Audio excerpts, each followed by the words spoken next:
Cette série, elle est quand même basée sur la relation entre deux personnes, voire deux personnages, puisque Ricardo est un vrai personnage. La première chose pour moi serait de savoir quelle est votre relation à Ricardo, comment vous êtes rencontrés, comment vous en êtes arrivé à faire cette série de photos.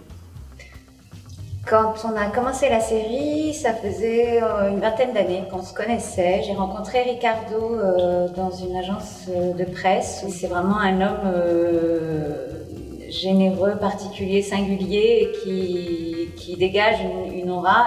Je l'ai invité une première fois à m'accompagner quand je travaillais sur un projet qui s'appelle Identity. C'était des portraits d'adolescents. Il m'a accompagnée et je me suis rendu compte qu'il y avait quelque chose de magique quand on était ensemble. Et comme c'est quelqu'un qui aime la lumière et qui aime se mettre en scène, quand on voyageait ensemble, je m'amusais à faire un espèce de carnet de bord de ses visites. Et je l'ai invité à m'accompagner à Arles, aux rencontres d'Arles en 2013.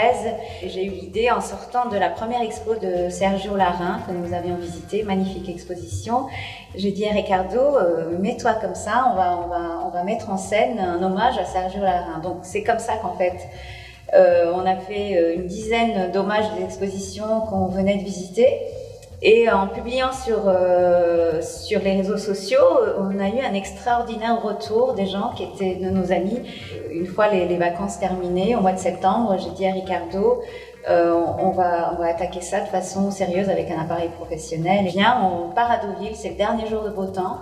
On va commencer à faire les portraits en bord de mer, et donc l'hommage à Rineke Zylstra, et puis une première photo en hommage à Martine Parr et tout ça. Par rapport à l'histoire de la photographie, au traitement de l'histoire de la photographie, y compris s'il y a eu d'autres projets, ils n'ont pas justement cet humour, cette légèreté, cette forme de désinvolture respectueuse qui traverse toute la série. Pour vous, cette dimension d'humour a été très importante ? Pas du tout. Pour moi, c'était vraiment aborder ce travail avec le plus grand respect. Et l'humour, je pense que c'est dans ma nature. Je suis moitié anglaise et je pense que j'ai hérité un petit peu de l'humour anglais. Et dans tout mon travail, il y a toujours une pointe d'humour. Je crois qu'on a engagé le projet de façon beaucoup plus sérieuse. Pour moi, c'était juste rendre hommage, essayer de capter au maximum l'esprit de la photographie. Peut-être que dans mon choix des photos aussi, par exemple Elliott Erwitt, je me suis orientée vers des photos où il y avait une certaine forme d'humour. C'est finalement quand toute la série, dans sa globalité, a été imprimée sous forme de livre, j'ai eu des retours je me souviens d'un libraire qui m'a dit quand j'ai découvert votre livre, j'ai tellement rigolé que ma femme est venue me voir en me disant mais qu'est-ce qui t'arrive, et à chaque fois que je croisais des libraires, ils me disaient c'est un livre drôle, mais je m'étais pas rendu compte de la portée humoristique du travail. Comment s'est vraiment opérée la sélection des images ? Il y a des icônes incontournables, le républicain de Capa, etc. Mais là, vous avez fait 120. Je sais pas, on pourrait dire que Klein, ça pourrait être une autre image. On pourrait dire que Robert Frank, ça pourrait être une autre image, etc. Donc, comment s'est opéré le choix ?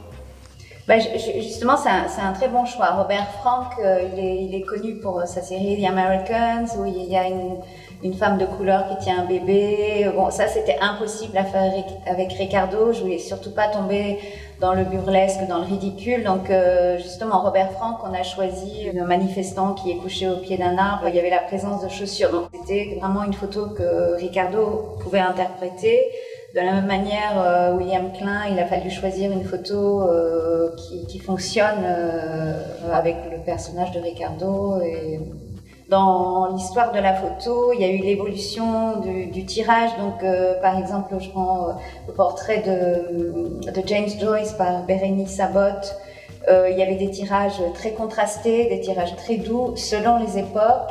Il fallait déjà que je fasse un choix dans comment l'image est représentée sur Internet. Enfin, aujourd'hui, en fait, comment une photo iconique est gardée en mémoire par l'inconscient collectif et comment, en fait, il fallait que je fasse une moyenne de tout ce que je pouvais trouver. En plus, certaines photos enfin, de photographes très anciens, en fait, elles ont évolué avec le tireur. Voilà. À la fin, je me suis rendu compte qu'il n'y avait pas assez de femmes photographes dans le projet. Donc, j'ai rendu hommage à Graciela Iturbide, Elisabeth Model. Enfin, Ricardo incarne une femme très, très singulière, mais avec beaucoup de caractère. Mais je pensais que Ricardo était capable de le faire sans tomber dans le burlesque. Au niveau de la prise de vue, vous vous sentez davantage photographe ou dans une fonction de direction d'acteur? On répétait pas du tout, il regardait la photo et puis il se mettait dans l'état d'esprit au maximum du personnage. Et après, je shootais énormément. Après, il y a énormément quand même de post-production. Donc, Ricardo se mettait en place avec beaucoup d'aisance. Et bon, après, moi, je l'orientais assez facilement. Le plus complexe à mettre en place, c'était au niveau de ses mains. Ricardo a des grandes mains très angulaires et qui sont très belles, mais que j'ai eu du mal à assouplir dans certaines images. Mais sinon, c'était assez aisé pour moi. Est-ce que vous considérez que le travail avec Ricardo est terminé? Est-ce que votre façon de procéder, c'est je fais une série, je la termine, je passe à autre chose? Ma façon de procéder, c'est je vais à fond dans un projet jusqu'à ce que j'ai plus rien à dire et je passe à autre chose. Il y a des photographes qui ont été à qui j'ai pas rendu hommage et qui sont importants pour moi. Donc éventuellement, si un jour on a fait une exposition à Buenos Aires, on a rendu hommage à Grete Stern. On offre la possibilité, si on fait une exposition à l'étranger, de rendre hommage à un photographe du pays d'origine. Et donc, bon, pour l'instant, le projet est clos, je suis passée à autre chose. Mais là, je viens de terminer une nouvelle série que j'ai fait avec Ricardo, qui est venue par hasard, où j'ai envoyé Ricardo sur la planète Mars. Et c'est un projet que je suis en train de finaliser en ce moment. Bien. Et ça se passe bien sur Mars? Il avait beaucoup de nostalgie pour la planète Terre et il est revenu avec beaucoup d'amour pour la planète Terre. Mais c'est une excellente nouvelle. Merci d'être venue.